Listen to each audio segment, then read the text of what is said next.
नमस्कार. मी प्राध्यापक doctor R D Shinde, Marathi विभाग, कर्मवीर पुंजा बाबा गोवर्धने, कला, वाणिज्य व विज्ञान महाविद्यालय इगतपुरी. आज आपण द्वितीय सत्र मराठी हा विषय घेऊन आलेलो आहोत. अभ्यासपत्रिकेचं नाव आहे भाषिक कौशल्य विकास आणि आधुनिक मराठी साहित्य प्रकार ललित गद्य. या अभ्यासपत्रिकेसाठी पाठ्यपुस्तक आहे साहित्य रंग. या साहित्य रंग पाठ्यपुस्तकातील आपण एक ललित लेख घेतलेला आहे. त्या ललित लेखाचं नाव आहे कोरडी भिक्षा. या लेखाचे लेखक आहे श्रीनिवास कुलकर्णी. कोरडी भिक्षा या ललित लेख संग्रहाच्या अनुषंगाने प्रश्न आणि त्याची योग्य उत्तरे या अनुषंगाने आपण चर्चा करणार आहोत. प्रश्न क्रमांक 1. कोरडी भिक्षा हा ललित लेख कोणत्या लेखकाने लिहिलेला आहे? उत्तर आहे श्रीनिवास विनायक कुलकर्णी. कोरडी भिक्षा कोणत्या दिवशी मागायची असते? उत्तर आहे रविवार. प्रश्न क्रमांक 3. आश्रमात किती मुले राहत होती? उत्तर आहे 40. प्रश्न क्रमांक 4. कोरड्या भिक्षेसाठी किती विद्यार्थी मिळून जायचे? उत्तर आहे दोघांनी. प्रश्न क्रमांक 5. भिक्षा मागण्यासाठी कोठे जायचे? या संदर्भात कोण नियोजन करीत असे? उत्तर आहे आश्रमातील सेक्रेटरी. प्रश्न क्रमांक 6. भिक्षा मागण्याचे विभाग कोणते?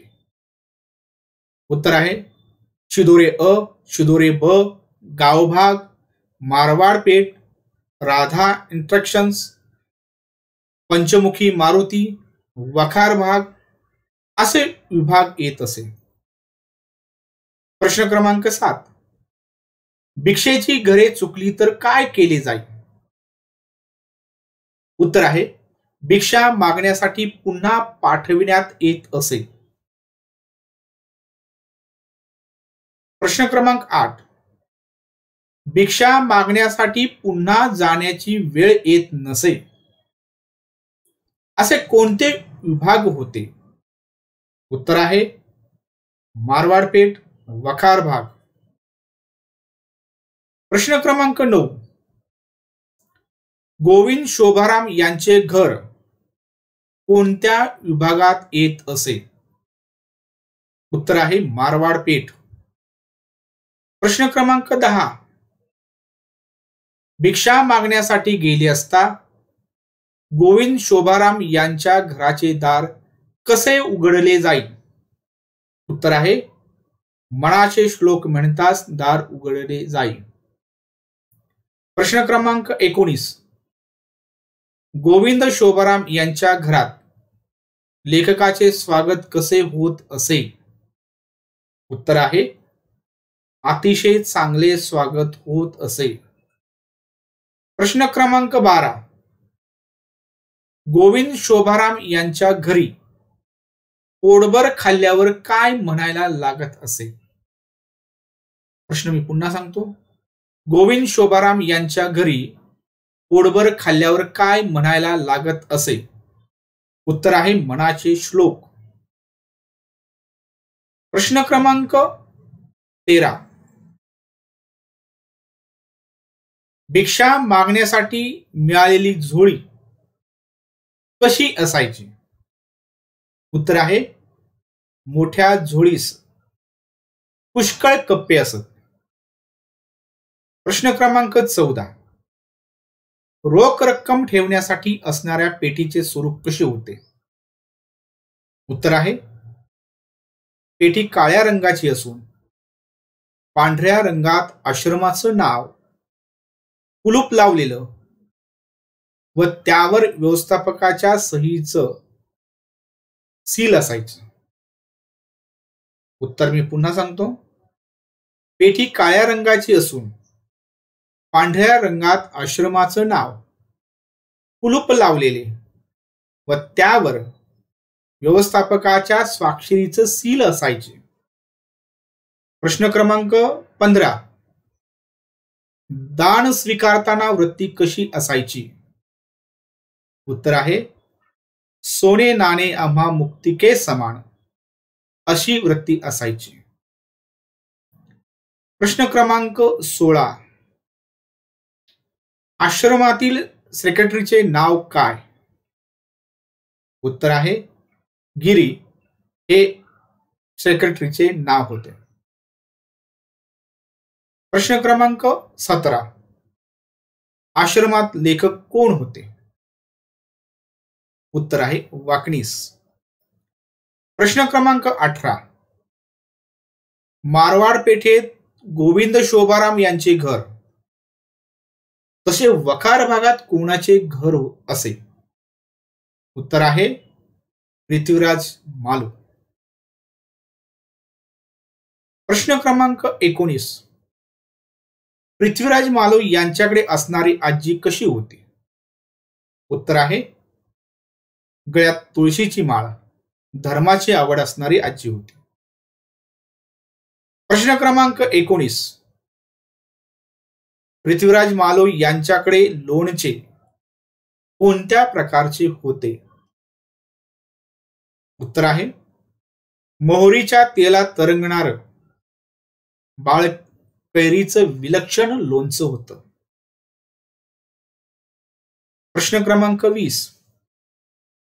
वखार भागातलं आणखीन विशेष घर कोणाचे होते? उत्तर आहे आशा राणीच. प्रश्न क्रमांक 21. दिनाचा दयाळू मनाचा मवाळू, स्नेहाळू कृपाळू जगी दास पाळू, हे काय आहे? उत्तर आहे श्लोक आहे. प्रश्न क्रमांक 22. अल्सेशियन कुत्रा कोणाच्या घरी होता? उत्तर आहे आशा राणीकडे होता. प्रश्न क्रमांक 23. करोलीकरांनी आशा राणी यांच्या घरासंदर्भात कोणत्या सूचना दिलेल्या होत्या? उत्तर आहे त्या आशा राणींच्या आई चांगल्या आहेत, पण तिथे सरळ वागा, इकडे तिकडे बघू नका. प्रश्न क्रमांक 24. आशा राणींच्या आईने श्लोक पाठांतर संदर्भात कोणती सूचना दिलेली होती? प्रश्न पुन्हा सांगतो. आशा राणींच्या आईने श्लोक पाठांतर संदर्भात कोणती सूचना दिली होती? उत्तर आहे तुमचे उच्चार चांगले आहेत, सुरेलही म्हणता, पण श्लोक तेच तेच का म्हणता? प्रत्येक वेळी नवा श्लोक का पाठ करीत नाही? तेवढंच पाठांतर वाढणार नाही का? प्रश्न क्रमांक 25. गिरीश, श्लोक पाठांतर करताना कोणती सवय होती? उत्तर आहे पाठांतर करताना स्वतःच्या जानव्यात अडकवलेली किल्ली जोरजोरात फिरवायची सवय होती. प्रश्न क्रमांक 26. आशा राणींच्या आईने कोणती कामे मुलांना सांगितलेली होती? उत्तर आहे रविवारी 2 तास तांदूळ निवडण्याचे काम करावे. प्रश्न क्रमांक 27. आश्रमातील मुलांसाठी आशा राणींचा कोणता आधार होता? उत्तर आहे आश्रमातील मुलांना औषध मिळत असे. प्रश्न क्रमांक 28. लेखकाला आशा राणींच्या घरी काम मिळावे असे का वाटत होते? उत्तर आहे त्यांच्या छान घरात थांबायला मिळेल, त्यांच्याकडील कपाटातील पुस्तके दिसतील आणि आजीचा आवाज ऐकायला मिळेल. प्रश्न क्रमांक 29. आशा राणींच्या आईने जो चष्मा लावलेला होता त्याच्या कड्या कोणत्या रंगाच्या होत्या? उत्तर आहे सोनेरी रंग असलेल्या काड्यांचा चष्मा होता. प्रश्न क्रमांक 30. ज्याप्रमाणे तांदळातील खडा वेचता येत त्याचप्रमाणे आपल्यातील दोष वेचून फेकता आला पाहिजे असे कोण म्हणाले? प्रश्न पुन्हा सांगतो. ज्याप्रमाणे तांदळातील खडा वेचता येत त्याचप्रमाणे आपल्यातील दोष वेचून फेकता आला पाहिजे असे कोण म्हणाले? उत्तर आहे आशा राणींच्या आई म्हणाल्या. प्रश्न क्रमांक 31. तांदूळ निवडण्यासंदर्भात आजी गिरीस काय म्हणाली? उत्तर आहे काय रे हे, तांदळात आधीच खडे नाहीत, एखादा आहे तो सुद्धा काही टिपला नाहीस.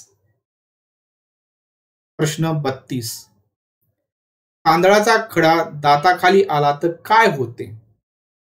उत्तर आहे एखादा खडा दाताखाली आला तर जेवण बिघडतं, एखाद्या वेळेस दाताची कपची सुद्धा उडते.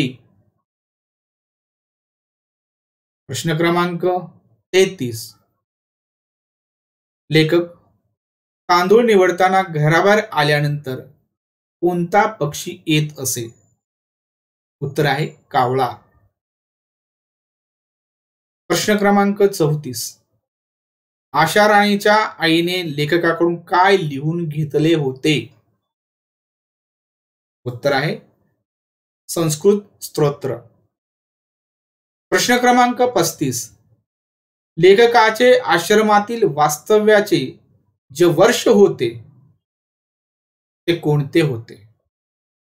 उत्तर आहे शेवटचे. प्रश्न क्रमांक 36. गिरीचे परीक्षा फॉर्म भरण्यासाठी कोणी आर्थिक मदत केली? योग्य उत्तर आहे आशा राणी यांनी. विद्यार्थी मित्रांनो, अशा प्रकारे आज आपण द्वितीय वर्ष कला पेपरचं नाव आहे भाषिक कौशल्य विकास आणि आधुनिक मराठी साहित्य प्रकार ललित गद्य आणि आपल्या अभ्यासक्रमासाठी नेमलेले पाठ्यपुस्तक आहे साहित्य रंग. या साहित्य रंग पाठ्यपुस्तकातील कोरडी भिक्षा हा श्रीनिवास विनायक कुलकर्णी यांचा ललित लेख आपण आज पाहिला. या ललित लेखाच्या अनुषंगाने असणारे प्रश्न आणि त्याची योग्य उत्तरे या अनुषंगाने आपण चर्चा केली. परंतु मला इथे सांगावंसं वाटते की विद्यार्थ्यांनी अधिक अभ्यासासाठी आणि अधिक माहितीसाठी सावित्रीबाई फुले पुणे विद्यापीठ पुणे मराठी अभ्यास मंडळ यांनी जे साहित्यरंग पाठ्यपुस्तक अभ्यासासाठी नेमलेले आहे त्या पाठ्यपुस्तकांचा अभ्यास करावा. धन्यवाद.